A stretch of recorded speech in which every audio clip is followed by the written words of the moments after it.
तो स्टूडेंट्स अब हम चलते हैं एनईटी टाइप क्वेश्चंस के पास। सो फर्स्ट क्वेश्चन अगर हम देखें तो क्वेश्चन में बोला हुआ है कि an electrolyte dissolves in water, है ना। एन इलेक्ट्रोलाइट, कोई भी एक इलेक्ट्रोलाइट ए बी है भाई, ठीक है, वो डिसॉल्व होता है वाटर में और 75% डिसोसिएट हो जाता है भाई, ठीक है। तो ये कैसे, दो पार्ट में मान लीजिए ये टूट रहा है ना, ए पॉजिटिव बी नेगेटिव, तो आई किसके इक्वल हो जाएगा, 1 प्लस अल्फा, है ना। हमें क्या पता है 1 प्लस अल्फा कितने होते हैं, जितने पार्ट में ये टूट रहा है उससे एक कम, है ना। तो 1 प्लस एन माइनस 1 अल्फा होता है। तो भाई आई क्या हो गया 1 प्लस अल्फा, कितना परसेंट डिसोसिएट हुआ है 75%। तो बेसिकली आई की वैल्यू क्या आ गई भाई 1.75। अब क्या बताया, इलेक्ट्रोलाइट जब 75% डिसोसिएट हुआ तो एलिवेशन इन बॉइलिंग पॉइंट हुआ 2.5 kelvin, that is delta TB किसके इक्वल है 2.5 केल्विन के, है ना। और डेल्टा टीबी होता क्या है, आई इंटू के बी, है ना। वाटर के लिए के बी हमें गिवन है इंटू मोलैलिटी, ठीक है। देखो कुछ भी नहीं करना था, यहाँ पे मोलैलिटी आप बड़े इजीली सॉल्व कर सकते हैं, ठीक है। तो कितनी वैल्यू आ जाएगी जब आप इसे सॉल्व करेंगे 2.74। अगर आपसे नियरेस्ट इंटीजर पूछा हो तो आंसर क्या हो जाएगा 3, ठीक है। बिल्कुल इजी सा क्वेश्चन था। नेक्स्ट क्वेश्चन के पास अब हम चलते हैं भाई। नेक्स्ट क्वेश्चन में कह रहा है when temperature of a reaction is changed from 27 degree Celsius to 52 degree Celsius, है ना। तो 27 डिग्री सेल्सियस मतलब 300 केल्विन एंड 52 डिग्री सेल्सियस मतलब 325 केल्विन, ठीक है। The rate of reaction becomes 5 times, है ना। तो दो टेम्परेचर और रेट कांस्टेंट वाली सारी बातें हैं, तो हमें पता है अर्हेनियस का ये वाला एक्सप्रेशन हमें यूज करना होगा, log K2 by K1 is equals to EA by 2.303 R 1 upon T1 minus 1 upon T2। जब टेम्परेचर इतना बढ़ाया रेट कांस्टेंट 5 टाइम्स बढ़ गया, है ना। इस रिलेशन को यूज करेंगे तो that is rate of reaction बढ़े रेट कांस्टेंट बढ़े, एक ही बात है ना। 5 टाइम्स बढ़ गया भाई, ठीक है। कब, टेम्परेचर को 300 से 325 करने में, 300 से 325 करने में क्या हो गया 5 टाइम्स बढ़ गया। क्या पूछा है आपसे, आपसे पूछा हुआ है एक्टिवेशन एनर्जी। ध्यान क्या रखना है छोटा सा कि भाई यहां से जो एक्टिवेशन एनर्जी, देखो ना कैलकुलेशन कोई मुश्किल नहीं है। log 5 की वैल्यू आप सबको पता है क्या होती है 0.6990, राइट। अब हमें पता है कि हमें डेसिमल के 2 प्लेसेस तक ही काम करना होता है, तो जब हम इसको हम अप्रोक्सीमेट करेंगे तो क्या हो जाएगा 0.7 हो जाएगा भाई ये, ठीक है। log 5 की वैल्यू क्या आ गई 0.7, है ना। इसको हम 2.303 इंटू 8.314 से मल्टीप्लाई करेंगे और फिर इसको सॉल्व आउट करके, है ना, ये सारी वैल्यूज पुट करने के बाद यहां से इजीली हमारी एक्टिवेशन एनर्जी आ जाएगी। Please keep one thing in mind कि जो एनर्जी आएगी वो जूल में आएगी, तो जो भी एनर्जी आ रही है उससे 1000 से आपको डिवाइड करना है, तभी एनर्जी जो है वो आपकी किलो जूल वाली यूनिट्स में आएगी, है ना। क्वेश्चन में मेंशन था भाई साफ साफ कि किलो जूल वाली यूनिट्स में बताओ, ठीक है। एग्जैक्ट बताने को आए, अगर एग्जैक्ट अगर हम इसकी कैलकुलेशन करें तो वैल्यू क्या आती है 52.27 किलो जूल, ठीक है। अगर आपसे एग्जैक्ट की जगह नियरेस्ट इंटीजर पूछा हो तो हम क्या आंसर मार्क करेंगे 52, क्योंकि 0.27 है ना, नियरेस्ट इंटीजर यही होगा। क्लियर। तो थोड़ा सा कैलकुलेशन वाला पार्ट था, वैसे ये क्वेश्चन बिल्कुल इजी था, है ना। कोई कॉन्सेप्चुअल या कुछ थोड़ा सा घुमा के नहीं पूछा था, डायरेक्ट क्वेश्चन पूछा हुआ था भाई, ठीक है। तो अभी ऊपर वाला क्वेश्चन भी हमने किया, ये वाला भी किया, सारे के सारे क्वेश्चन जो ना अप टू एनसीईआरटी लेवल के ही हैं, ओके। एडवांस में ही जो आपने एक्स्ट्रा चीजें पढ़ी होंगी वो अप्लाई होंगी मोस्टली। ओके, नेक्स्ट क्वेश्चन कह रहा है find magnetic moment in Bohr's magnetron of an element with atomic number 29 in divalent condition. भाई 29 हमें तो पता ही है क्या होता है, कॉपर। कॉन्फ़िगरेशन क्या है 3d10 4s1। डाइवेलेंट मतलब +2 ऑक्सीडेशन स्टेट क्या हो जाएगा 3d9 हो जाएगा। 3d9 वाले स्टेट में कितने अनपेयर्ड इलेक्ट्रॉन होते हैं 1। तो मैग्नेटिक मोमेंट क्या होगा square root of n into n plus 2, यही होता है ना फॉर्मूला। n की वैल्यू क्या है 1, तो क्या हो गया √3 और √3 कितना होता है 1.73। अब अगर आपसे एग्जैक्ट नंबर पूछा हो तो 1.73, अगेन नियरेस्ट इंटीजर पूछा हो तो आंसर क्या हो जाएगा 2। देख रहे हो, बहुत ही ज्यादा इजी इजी एनईटी वाले क्वेश्चन हैं आपके पेपर में। चलिए भाई नेक्स्ट क्वेश्चन के पास चलते हैं। कह रहा है कि कॉपर क्रिस्टलाइजेस इन एफसीसी। ठीक है, एफसीसी मतलब जेड क्या हो गया 4। ये भी एनसीईआरटी का क्वेश्चन है, एनसीईआरटी एक्सरसाइज का क्वेश्चन है। डिफरेंस ये था वहां पर डेंसिटी आपको गिवन थी, वहां पर डेंसिटी आपको गिवन थी, आपको एवोगैड्रोस नंबर है ना, या सॉरी डेंसिटी आपको वेरीफाई करनी थी कि हाँ 8.96 समथिंग, अगर एग्जैक्ट वैल्यू में बताऊं तो 8.96 ग्राम पर सेंटीमीटर क्यूब डेंसिटी उस क्वेश्चन में गिवन थी और पूछा था बताओ ये सही है या नहीं। ठीक है, तो यहां पर क्या हुआ, डेंसिटी बस अननोन कर दी, दैट्स ऑल। क्या था, एफसीसी है, जेड क्या हो गया 4। डेंसिटी जो है हमें वो कैलकुलेट करनी है ग्राम्स पर सेंटीमीटर क्यूब में। इसके बाद एज लेंथ ए कितनी गिवन है हमें 365 पिकोमीटर। एक बात क्या ध्यान रखनी होती है कि डेंसिटी अगर सेंटीमीटर क्यूब की टर्म्स में है, ये भी सेंटीमीटर में कन्वर्ट करना मत भूलना। ठीक है, पिकोमीटर क्या होता है 10⁻⁻12 मीटर, सेंटीमीटर में करेंगे तो क्या हो जाएगा -10 सेंटीमीटर। ठीक है, तो 365 इंटू 10⁻⁻10 सेंटीमीटर। ओके, डेंसिटी का फॉर्मूला क्या है Z m, m भी हमें गिवन है, divide by Na, Avogadro's number की वैल्यू भी गिवन है, इनटू a क्यूब। तो the only difficult task here is to do the calculation, that's all. और कोई भी मुश्किल काम नहीं था। तो मैं आपको ये रिकमेंड करूंगा जब आप क्वेश्चंस करें, एनईटी टाइप अटेम्प्ट करें तो ऐसे क्वेश्चंस को अवॉइड करें जिनमें बहुत ही ज्यादा कैलकुलेशन है ना, अदरवाइज एग्जैक्ट आंसर निकाल पाना बड़ा मुश्किल काम हो जाएगा। ठीक है, आप कोई और क्वेश्चन चूज करो। एनईटी का यही तो फायदा है कि 10 में से 5 करने, तो ऑप्शंस हैं भी बहुत सारे, राइट। ठीक है जी।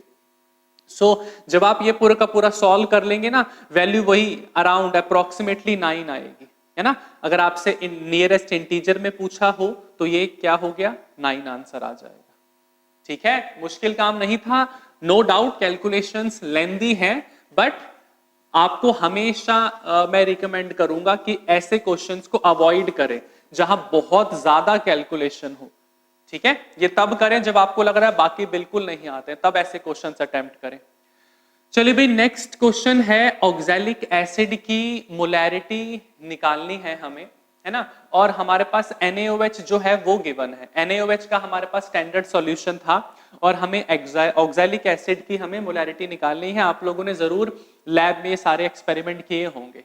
तो हमें क्या वही ग्राम इक्विवेलेंट कंपेयर करने होते हैं, N1 V1 N2 V2। NaOH के ग्राम इक्विवेलेंट और ऑक्सैलिक एसिड के ग्राम इक्विवेलेंट आप कंपेयर करो।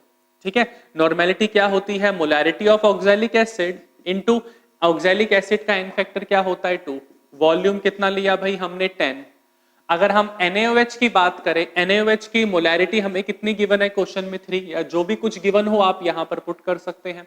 उसका एन फैक्टर कितना होता है 1, वॉल्यूम कितना यूज हुआ है। अगर आप एक्सपेरिमेंट देखें 1.4 1.5 की अगर पेपर में कोई और वैल्यू थी 44 45 ऐसे कोई भी थी तो आप आराम से पुट करके सॉल्व कर सकते हैं इसे। ठीक है, तो मोलैरिटी क्या आ जाएगी, देखो यहां से अगर आप सॉल्व करेंगे तो वैल्यू आ जाएगी आपकी 0.21। ओके, 0.21 आपकी वैल्यू जो है यहां पर डायरेक्टली आ जाएगी। ठीक है, अब 1.4 1.5 सबसे निकाल के एवरेज जो आंसर होता है हम वो ले लेते हैं, है ना। तो क्योंकि सारी ऑलमोस्ट इसी के आसपास वैल्यू आएंगी तो हम डायरेक्टली ये चूज कर सकते हैं। ठीक है, ओके, ये भी इजी से था भाई, है ना। नेक्स्ट क्वेश्चन के पास चलते हैं। नेक्स्ट क्वेश्चन में कह रहा है 5 mole of an ideal gas is compressed isothermally, है ना। नंबर ऑफ मोल्स बता दिए कितने हैं भाई 5। आइसोथर्मल मतलब टेम्परेचर कांस्टेंट, टेम्परेचर कांस्टेंट होता है तो डेल्टा यू क्या होता है 0। ठीक है, अब क्या कह रहा है, और टेम्परेचर गिवन कितना है हमें 293 केल्विन। ठीक है भाई, आगे और कहता है कि एक्सटर्नल प्रेशर हमने कितना लगाया 5 atm हम एक्सटर्नल प्रेशर लगा रहे हैं। तो गैस का प्रेशर कहां से कहां तक चेंज हुआ, 0.3 से कितना हो गया 0.7, है ना। 0.3 से 0.7 atm हो गया। हमसे ये कितनी हीट रिलीज हुई ये पूछ रहा है, हमसे हीट कितनी रिलीज हुई ये पूछ रहा है। अगर हम first law of thermodynamics apply करें तो वहां से हमें पता है डेल्टा यू किसके इक्वल है, delta U is equals to Q plus W. Delta U क्या है 0, तो क्यू क्या आ जाएगा भाई माइनस डब्ल्यू।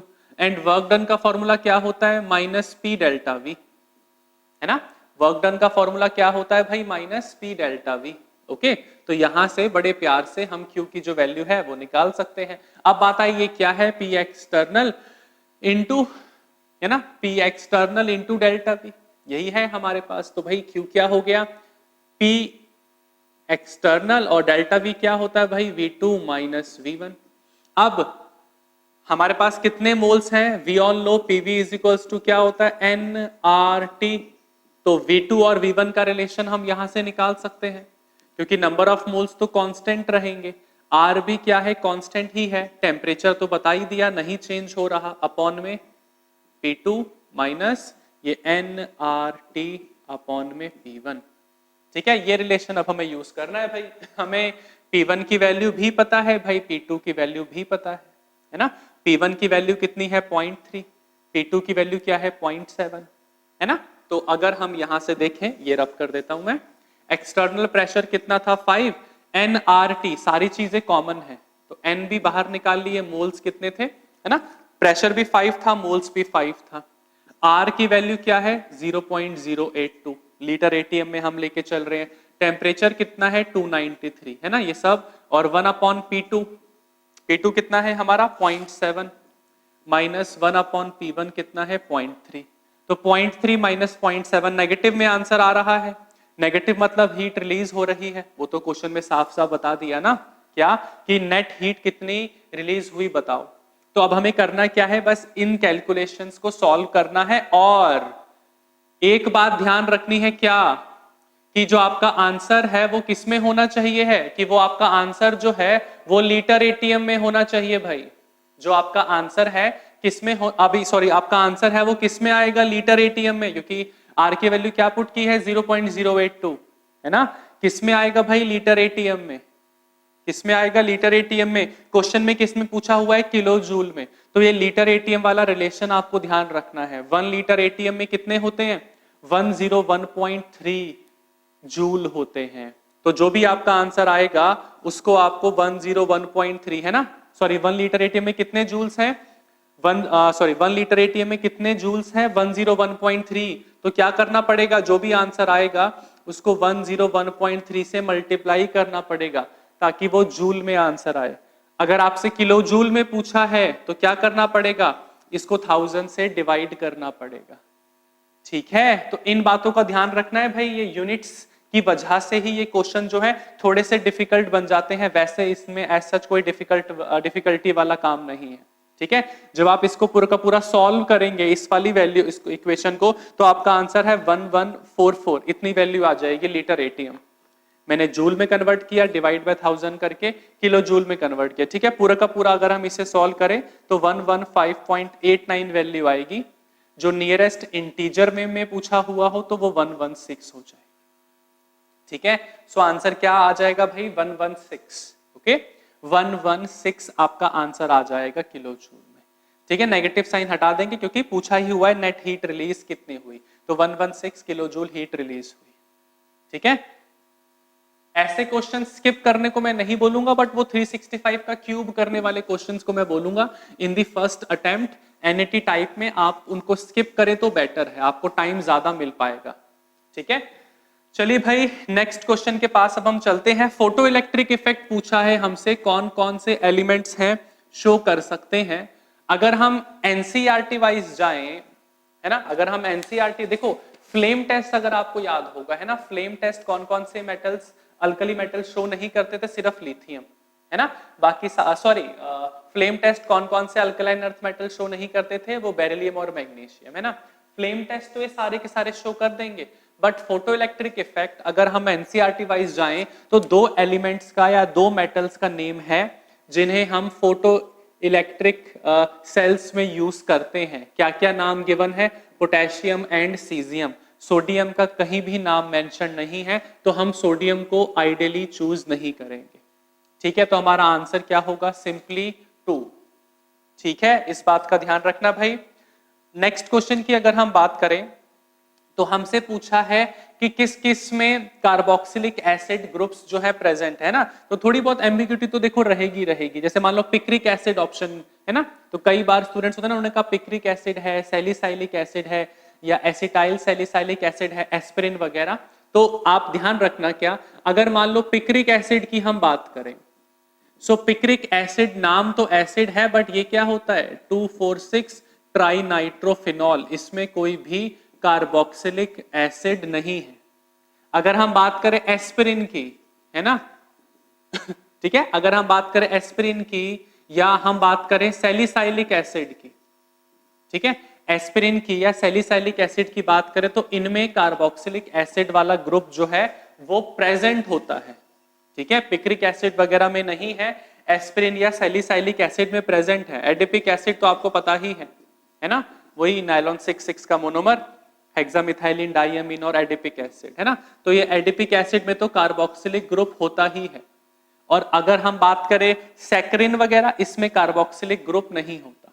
तो कितने में कार्बोक्सिलिक ग्रुप प्रेजेंट है, 2 में भाई कार्बोक्सिलिक ग्रुप प्रेजेंट है, ठीक है। तो maximum memory based question explain करने की मैंने कोशिश की। जैसे ही फाइनल पेपर आएगा हम उसका डिस्कशन भी जरूर करेंगे। अगेन, अगर आपने प्रीवियस पेपर्स की वीडियोस नहीं देखी है तो प्लीज आप चैनल पे देख सकते हैं।